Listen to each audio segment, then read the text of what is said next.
Comment utiliser du pain rassis pour en faire un dessert délicieux et qui plaira à tout le monde? Nous allons voir comment faire un pudding. Pour le pudding, vous avez besoin de lait, de beurre, de sucre, d'œufs, une garniture au choix. Là, nous avons pris une pomme et des raisins secs et du pain rassis. Nous allons commencer par couper le pain en morceaux.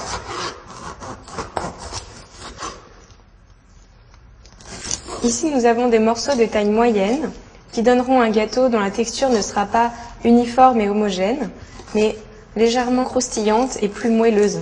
Mettez ensuite le pain dans un grand saladier. Une fois le pain dans le saladier, vous allez verser du lait.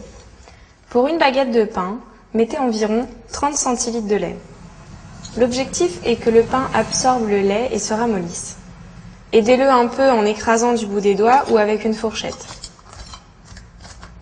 Laissez reposer le temps que le pain absorbe le lait. Nous allons maintenant battre les œufs légèrement en omelette avec une fourchette, avec le sucre.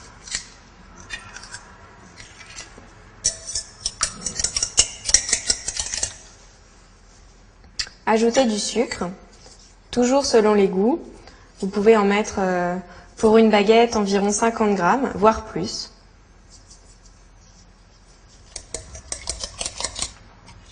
Versez les œufs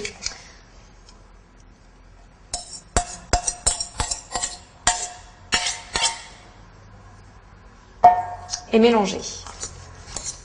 On peut aromatiser le pudding avec du rhum ou un autre alcool. On peut également en faire une version salée en remplaçant le sucre par du fromage râpé, le parmesan par exemple. Pour agrémenter notre pudding, nous avons choisi d'y ajouter une pomme et des raisins secs. Les raisins secs que vous aurez au préalable laissés tremper dans de l'eau pendant environ une demi-heure, voire une heure, le temps qu'ils regonflent légèrement. Sans ça, les raisins tomberaient au fond du pudding et seraient complètement desséchés.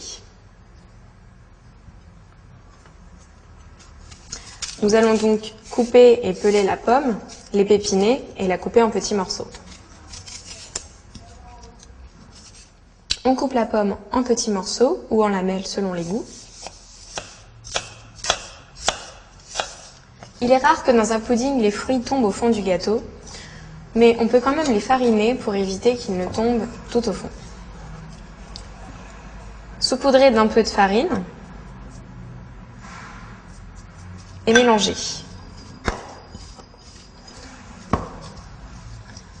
Le pain a bien bu le lait et les œufs. Écrasez encore un peu à la fourchette. Si le pain n'a pas eu assez de lait, vous pouvez bien sûr en rajouter. Le pudding se fait vraiment à l'œil, car tout dépend de l'état du pain. S'il est plus ou moins rassis, donc plus ou moins sec, il aura besoin d'un peu ou beaucoup de lait. Ici, on peut rajouter encore un peu de lait, pour être sûr que le gâteau soit bien imbibé.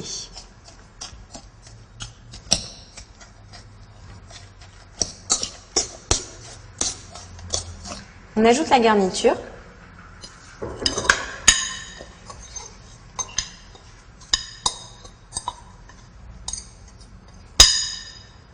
Après avoir ajouté la garniture, vous la mélangez au pain imbibé.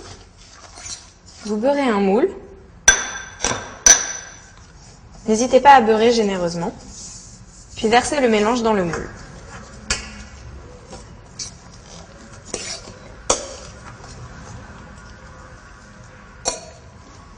Tassez bien.